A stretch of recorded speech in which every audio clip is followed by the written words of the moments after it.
सुप्रभात बच्चों। Divine public school की ई लर्निंग कक्षा में मैं आपकी हिंदी अध्यापिका गरिमा शुक्ला आप सभी का स्वागत करती हूँ और उम्मीद करती हूँ बच्चों कि आप लोग भी स्वस्थ होंगे और अपनी पढ़ाई अच्छे से कर रहे होंगे। बच्चों, आज हम लोग हिंदी व्याकरण से पढ़ने जा रहे हैं पाठ 17 क्रिया तथा क्रिया के भेद के बारे में। बच्चों, आप लोगों को इससे पहले जितने भी पाठ पढ़ा दिए गए हैं आप उनका भी नियमित रूप से अध्ययन करते रहिए। तो आइए इस पाठ को पढ़ते हैं। तो चलिए बच्चों, आज हम लोग पढ़ते हैं क्रिया तथा क्रिया के भेद के बारे में। तो आइए हम देखते हैं क्रिया किसे कहते हैं। निम्नलिखित वाक्यों के रंगीन अंशों पर ध्यान दीजिए। पहला है, बच्चे खेल रहे हैं, बारिश हो रही थी, धूप निकल रही है, बच्चा पढ़ रहा था, मीरा एक डॉक्टर है, किताब मेज पर थी, वह बहुत पैसे वाला है, वे 4 साल से बीमार थे। तो बच्चों, वाक्य 1 से 4 तक के रेखांकित अंशों से किसी न किसी गतिविधि या कार्य व्यापार का पता चल रहा है तथा वाक्य नंबर 5 से 8 तक के रेखांकित अंश किसी व्यक्ति या वस्तु की स्थिति या अवस्था की सूचना दे रहे हैं। व्याकरण में ये अंश क्रिया पदबंध के नाम से जाने जाते हैं। तो बच्चों, कहने का तात्पर्य यही है कि क्रिया शब्द किसी कार्यकलाप की जानकारी देते हैं या किसी व्यक्ति अथवा वस्तु की स्थिति अवस्था की सूचना देते हैं। अतः क्रिया वे शब्द हैं जिनसे किसी घटना या कार्यकलाप के होने या करने की सूचना मिलती है अथवा किसी वस्तु या व्यक्ति की स्थिति या अवस्था का पता चलता है। अब चलिए बच्चों, देखते हैं कि क्रिया पदबंध किसे कहते हैं। प्रत्येक क्रिया पदबंध में 2 अंश होते हैं, मुख्य क्रिया तथा सहायक क्रिया। तो पहला है बच्चों मुख्य क्रिया।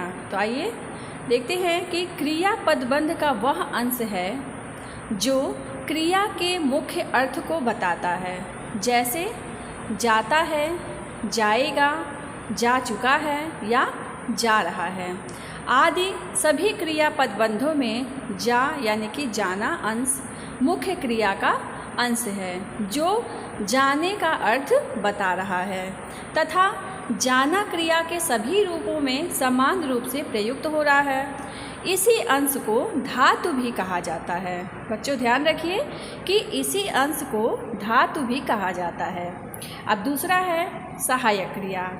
क्रिया पदबंध में मुख्य क्रिया या धातु को अलग करने के बाद जो भी अंश शेष बचता है वह सहायक क्रिया का अंश होता है। ऊपर के सभी क्रिया पदबंधों में से जा अंश को अलग करने के बाद बचे ता हैं, एगा, चुका है तथा रहा है अंश जो है वे सहायक क्रिया के अंश हैं। अब चलिए बच्चों, पढ़ा जाए कि क्रिया के भेद कितने आधारों पर किए जाते हैं। तो बच्चों, क्रिया के भेद 2 आधारों पर किए जाते हैं। पहला है कर्म की अपेक्षा या अनपेक्षा के आधार पर तथा दूसरा रचना के आधार पर। देखिए, पहला है बच्चों कर्म की आवश्यकता या अनावश्यकता के आधार पर क्रिया के भेद। इसमें अकर्मक तथा सकर्मक।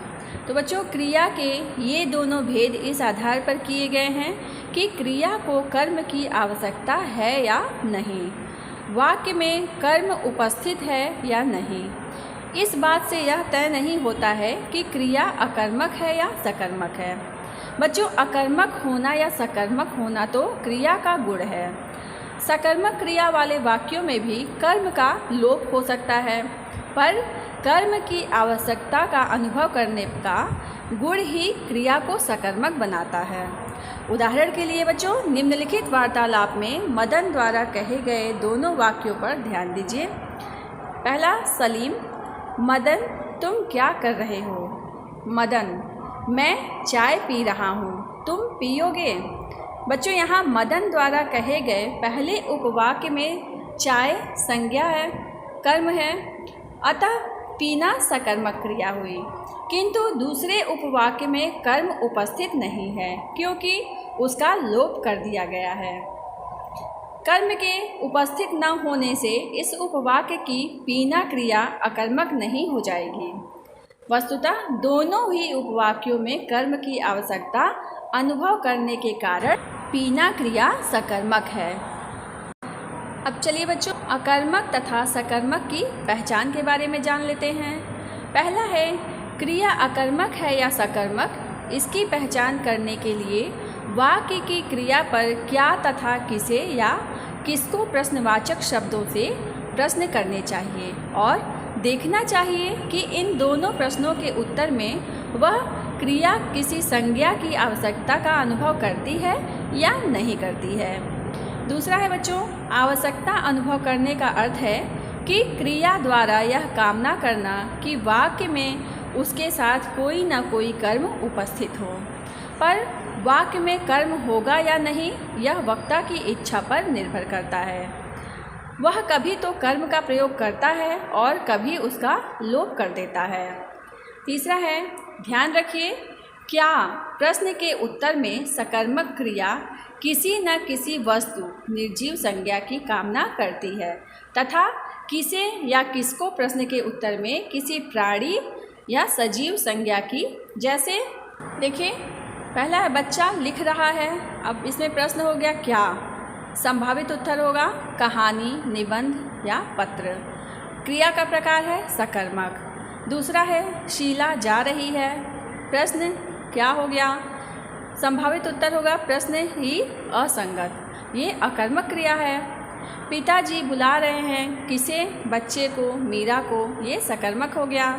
चौथा है बच्चे सो रहे हैं किसे, प्रश्न ही असंगत, ये अकर्मक होगा। तो क्या प्रश्न के उत्तर में क्रिया जिस वस्तु या निर्जीव संज्ञा की कामना करती है वह संज्ञा मुख्य कर्म या प्रत्यक्ष कर्म कहलाती है तथा किसे या किसको प्रश्न के उत्तर में जिस प्राणी या सजीव संज्ञा की कामना करती है वह संज्ञा गौड़ कर्म या अप्रत्यक्ष कर्म कहलाती है।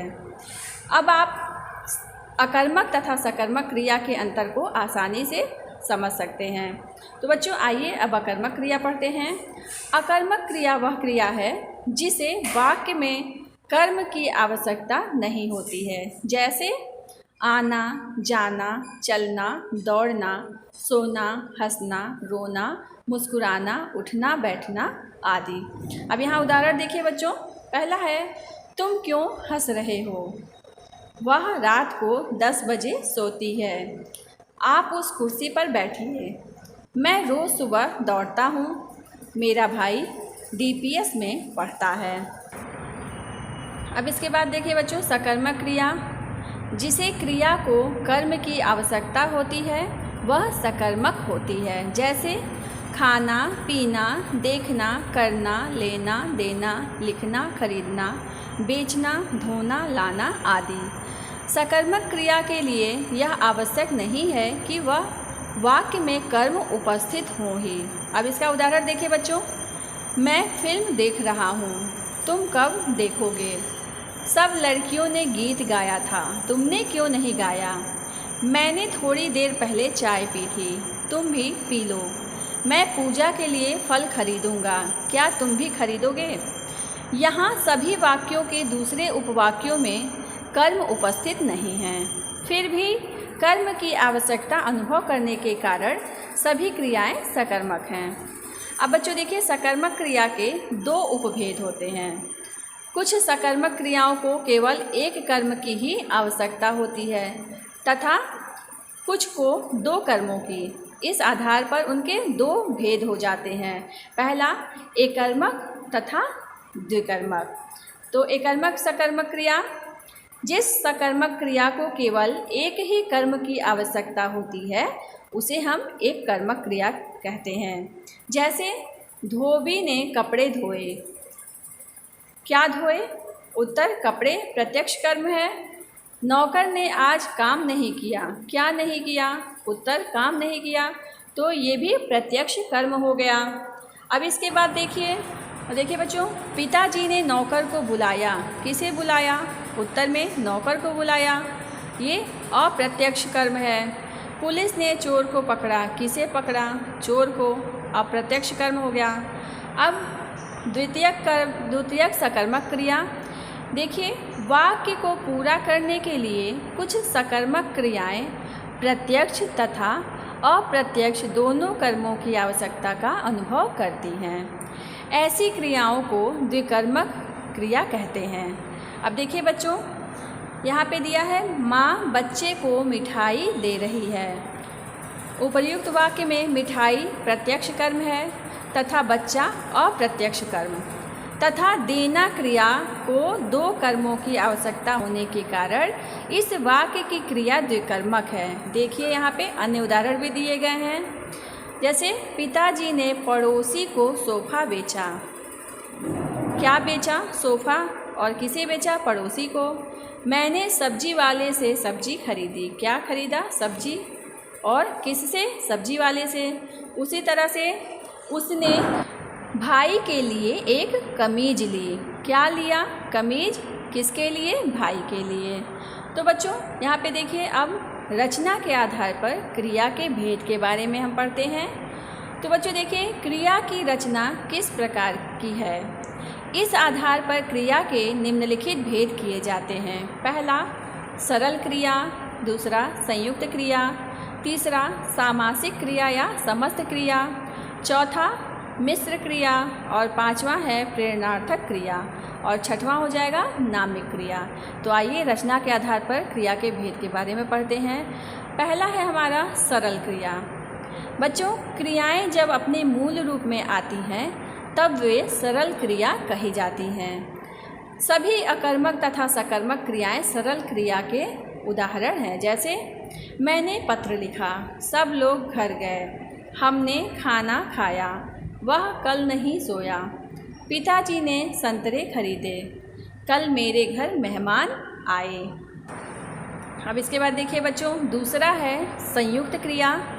जैसा कि नाम से ही स्पष्ट है, संयुक्त क्रिया की रचना दो सरल क्रियाओं के योग से होती हैं। जैसे आ जाना, कर लेना, सो जाना, देख लेना, भेज देना, उठ जाना, धो लेना, बुला लेना, मार डालना आदि। बच्चों, संयुक्त क्रिया की पहली क्रिया से ही क्रिया के मुख्य अर्थ का पता चलता है। जैसे आ जाना में क्रिया का मुख्य अर्थ आना ही है, जो पहली क्रिया आ से निकल कर आ रहा है। संयुक्त क्रिया की पहली क्रिया को प्रधान क्रिया कहा जाता है। संयुक्त क्रिया की दूसरी क्रिया दो काम करती है। पहला है अपना अर्थ पूरी तरह छोड़ देती है। आ जाना में जाना ने अपना अर्थ छोड़ दिया है, और आ जाना का यह अर्थ नहीं है कि पहले कोई आया और फिर चला गया। तथा दूसरा है पहली क्रिया के अर्थ में तरह तरह की अर्थ छटाओं के रंग भर देती है, जिससे एक ही प्रधान क्रिया से बनी संयुक्त क्रियाओं के अर्थों में सूक्ष्म अंतर आ जाता है। इसे रंजक क्रिया कहते हैं। जैसे मेहमान आ गए, आना जाना, मेहमान आ टपके, आना धन टपकना, मेहमान आ धमके, आना और धमकना, मेहमान आ पहुँचे, आ और पहुँचना। बच्चों, इन वाक्यों की चारों संयुक्त क्रियाओं का मुख्य अर्थ तो आना ही है, पर चारों के अर्थ में सूक्ष्म अंतर है। अर्थ का यह अंतर दूसरी क्रिया अर्थात रंजक क्रिया के कारण ही है। देखिए संयुक्त क्रिया के अन्य उदाहरण। देखिए बच्चों, गाड़ी चल दी, गाड़ी चल निकली, गाड़ी चल पड़ी और गाड़ी चल गई। नौकर काम कर गया, नौकर ने काम कर दिया, नौकर ने काम कर दिया। वह हंस निकली, वह हंस पड़ी, वह हंस दी। बच्चे घर से निकल गए, बच्चे घर से निकल पड़े और बच्चे घर से निकल गए। बच्चे घर से निकल आए। तो इस तरह से ये हो गया। अब इसके बाद देखिए हम लोग पढ़ते हैं। अब देखिए बच्चों, इस तरह संयुक्त क्रिया की रचना को इस प्रकार दिखाया जा सकता है। देखिए संयुक्त क्रिया में दो भाग हैं, प्रधान क्रिया और रंजक क्रिया। ठीक है। अब इसके बाद हम तीसरा पढ़ते हैं, सामासिक या समस्त क्रिया। बच्चों, समस्त क्रिया भी दो क्रियाओं के मेल से बनती है। समस्त क्रिया में दो क्रियाएं द्वंद्व समास के रूप में मिलती हैं। समस्त क्रिया के अंतर्गत मिलने वाली दोनों क्रियाओं या धातुओं के अर्थ बने रहते हैं। जैसे वह लिख पढ़ सकती है, वाक्य का अर्थ है कि वह लिख भी सकती है तथा पढ़ भी सकती है। अब यहाँ पे अन्य उदाहरण देखिए, वह चल फिर लेता है, वह उठ बैठ नहीं सकता, वह थोड़ा बहुत लिख पढ़ लेता है। इन सभी वाक्यों की क्रियाओं की रचना दो क्रियाओं यानी कि दो धातुओं के समास से हुई है तथा दोनों क्रियाएं अपना अपना अर्थ बनाए हुए हैं। चौथा है बच्चों मिश्र क्रिया। मिश्र क्रिया की रचना मूल क्रिया के प्रारंभ में संज्ञा, सर्वनाम, विशेषण शब्द जोड़कर की जाती है। अर्थात मिश्र क्रिया का पहला अंश संज्ञा, सर्वनाम या विशेषण होता है तथा दूसरा अंश क्रिया, जैसे संज्ञा धन क्रिया, भूख लगना, प्यास लगना, नींद आना, स्मरण करना, कष्ट करना, रिश्वत लेना, गोता मारना, याद आना या दर्शन करना होता है। अब देखिए सर्वनाम तथा क्रिया अपना लगना, पराया लगना, ऐसा लगना, वैसा लगना आदि होते हैं। विशेषण धन क्रिया के बारे में अब देखिए विशेषण क्रिया अच्छा लगना, बुरा लगना, प्यारा लगना, सुंदर लगना या सुंदर दिखना, गर्म करना, ठंडा लगना। अब इसके बाद देखिए पांचवा है प्रेरणार्थक क्रिया। बच्चों प्रेरणार्थक क्रिया को समझने के लिए चलाना क्रिया के निम्नलिखित दो प्रयोग देखिए। पहला है लड़की मशीन को चलाती है, दूसरा है लड़की बच्चे को चलाती है। बच्चों वाक्य एक की चलाना क्रिया सकर्मक क्रिया है क्योंकि मशीन उसका प्रत्यक्ष कर्म है, परंतु वाक्य दो में बच्चा प्रत्यक्ष कर्म नहीं है। हम जानते हैं कि लड़की मशीन को तो हाथ से स्वयं चला सकती है, पर दूसरे वाक्य का अर्थ है कि लड़की बच्चे को चलने के लिए प्रेरित करती है, जिससे बच्चा चलने का कार्य स्वयं पूरा करता है। ऐसी क्रियाएं जिनमें एक संज्ञा दूसरी संज्ञा को कार्य करने के लिए प्रेरित करती हैं प्रेरणार्थक क्रियाएं कहलाती हैं। बच्चों हिंदी में दो तरह की प्रेरणार्थक क्रियाएं मिलती हैं। पहला प्रथम प्रेरणार्थक तथा द्वितीयक प्रेरणार्थक। मूल क्रिया के मध्य में आ प्रत्यय जोड़कर प्रथम प्रेरणार्थक तथा वा प्रत्यय जोड़कर द्वितीयक प्रेरणार्थक बनाई जाती है। जैसे चलना क्रिया से चलाना प्रथम प्रेरणार्थक है तो चलवाना द्वितीयक प्रेरणार्थक होगा। अब देखिए यहाँ पे अन्य उदाहरण भी दिए गए हैं। देखिए बच्चों प्रथम प्रेरणार्थक और द्वितीयक प्रेरणार्थक दिए गए हैं। प्रथम में है माँ बच्चे को चलाती है, मीरा बच्चे को खाना खिलाती है, मैंने मोहन को फिल्म दिखाई, वह नौकर से काम कराती है। और द्वितीयक में है माँ नौकर से बच्चे को चलवाती है, मीरा आया से बच्चे को खाना खिलवाती है, मैंने रमेश से मोहन को फिल्म दिखलाई, वह नौकर से काम करवाती है। नीचे की तालिका में अकर्मक तथा सकर्मक से विकसित कुछ प्रेरणार्थक क्रियाओं के उदाहरण दिए जा रहे हैं। बच्चों यहाँ पे देखिए उदाहरण दिया है अकर्मक और सकर्मक। रोना से आप प्रत्यय जोड़ देंगे रुलाना, वा प्रत्यय जोड़ देंगे तो रुलवाना। चलना से चलाना चलवाना, सोना से सुलाना सुलवाना, उठना से उठाना उठवाना, हंसना से हंसाना हंसवाना और दौड़ना से हो जाएगा दौड़ाना और दौड़वाना। बच्चों छठवां है हमारा नामिक क्रिया। बच्चों संस्कृत के व्याकरणों ने संज्ञा, सर्वनाम तथा विशेषण तीनों को नाम कहा था। संस्कृत में नाम, संज्ञा, सर्वनाम, विशेषण में प्रत्यय जोड़कर अनेक क्रिया शब्द बनाए जाते थे तथा ऐसी क्रियाओं को नामिक क्रिया या नाम धातु क्रिया कहा जाता था। चूँकि हिंदी प्रत्यय प्रधान भाषा नहीं है, अतः हिंदी में कुछ गिनी चुनी नामिक क्रियाओं के ही उदाहरण मिलते हैं। अब ये उदाहरण देखिए। संज्ञा शब्द है लालच, नामिक क्रिया हो गया ललचाना। झूठ जुठलाना। सर्वनाम शब्द है अपना अपनाना। विशेषण पद हो गया गरम गरमाना, चिकना चिकनाना।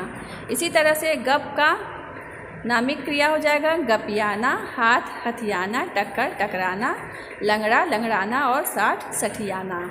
ठीक है बच्चों, तो उम्मीद है बच्चों आप लोगों को समझ में आ गया होगा क्रिया तथा क्रिया के भेद के बारे में। अब आइए हम पढ़ते हैं कि इस पाठ से हमने क्या क्या सीखा है। बच्चों, क्रिया वे शब्द हैं जिनसे किसी कार्य के होने या करने का बोध होता है अथवा किसी व्यक्ति या वस्तु की अवस्था या स्थिति का पता चलता है। क्रिया के भेद दो आधारों पर किए जाते हैं। पहला, कर्म के आधार पर तथा रचना के आधार पर। कर्म के आधार पर क्रिया के दो भेद होते हैं, अकर्मक तथा सकर्मक। अकर्मक क्रिया कर्म की अपेक्षा नहीं करती तथा सकर्मक क्रिया कर्म की अपेक्षा करती है, किंतु सकर्मक क्रिया के लिए यह आवश्यक नहीं है कि वाक्य में कर्म उपस्थित हो ही। बच्चों, कर्म दो प्रकार के होते हैं, प्रत्यक्ष या प्रधान कर्म तथा अप्रत्यक्ष या गौण कर्म। प्रत्यक्ष कर्म का पता चलता है क्रिया पर क्या प्रश्न के उत्तर में तथा अप्रत्यक्ष कर्म का पता चलता है किस या किसी प्रश्न के उत्तर में। प्रत्यक्ष कर्म कोई निर्जीव वस्तु होती है तथा अप्रत्यक्ष कर्म कोई जीवधारी। बच्चों, सकर्मक क्रिया एक कर्म की अपेक्षा करती है या दो कर्मों की। इसी आधार पर उसके दो उपभेद हो जाते हैं, पहला एक कर्मक तथा द्विकर्मक क्रिया। अब देखिए बच्चों, इसके बाद है संयुक्त क्रिया। दो क्रियाओं के संयोग से बनती है। पहली क्रिया के पूरे क्रियापद बंध को अर्थ प्रदान करती है तथा दूसरी क्रिया पहली क्रिया के अर्थ की छटाएं बिखेरती हैं। रंजक क्रिया दो काम करती हैं। पहला, अपना अर्थ पूरी तरह से छोड़ देती हैं तथा दूसरा, पहली क्रिया के अर्थ में रंग भरने या रंजक करने का काम करती हैं। इसी के कारण समान प्रधान क्रिया से बनी अलग अलग संयुक्त क्रियाओं के अर्थ में सूक्ष्म अंतर आ जाता है। दो क्रियाओं के द्वंद्व समास से बनी क्रिया सकर्मक क्रिया या सामासिक क्रिया कहलाती है, जैसे लिख, पढ़, उठ, बैठ, दे, दिला आदि। मिश्र क्रिया की रचना संज्ञा, सर्वनाम, विशेषण या क्रिया विशेषण शब्दों में क्रिया शब्द जोड़कर होती है। प्रेरणार्थक क्रिया में एक संज्ञा दूसरी संज्ञा को काम करने के लिए प्रेरित करती है, तब दूसरी संज्ञा उस काम को स्वयं संपादित करती है। हिंदी में प्रेरणार्थक क्रिया के दो उपभेद मिलते हैं, पहला प्रथम प्रेरणार्थक तथा द्वितीयक प्रेरणार्थक। प्रथम प्रेरणार्थक की रचना मूल क्रिया के मध्य में आ प्रत्यय जोड़कर तथा द्वितीयक प्रेरणार्थक की रचना वा प्रत्यय जोड़कर होती है। नामिक क्रिया वह क्रिया है जिसका पहला अंश नाम अर्थात संज्ञा, सर्वनाम, विशेषण होता है तथा दूसरा अंश कोई प्रत्यय होता है। बच्चों, इस प्रकार ये पाठ हमारा समाप्त हुआ और उम्मीद है आप लोगों को अच्छे से ये पाठ समझ में आ गया होगा। बच्चों, इस पाठ से संबंधित जो भी अभ्यास प्रश्न आप लोगों को दिए जाएंगे वो अपनी उत्तर पुस्तिका में स्वच्छ एवं सुंदर अक्षरों में लिखने का प्रयास करिएगा। तो बच्चों, उम्मीद है आप लोगों को ये क्रिया तथा क्रिया के भेद पाठ अच्छे से समझ में आ गया होगा। बच्चों, इस पाठ को आप लोग एक बार फिर से अच्छी तरह पढ़ेंगे और समझने का प्रयास करेंगे। तो आज के लिए इतना ही बच्चों, धन्यवाद। आपका दिन मंगलमय हो।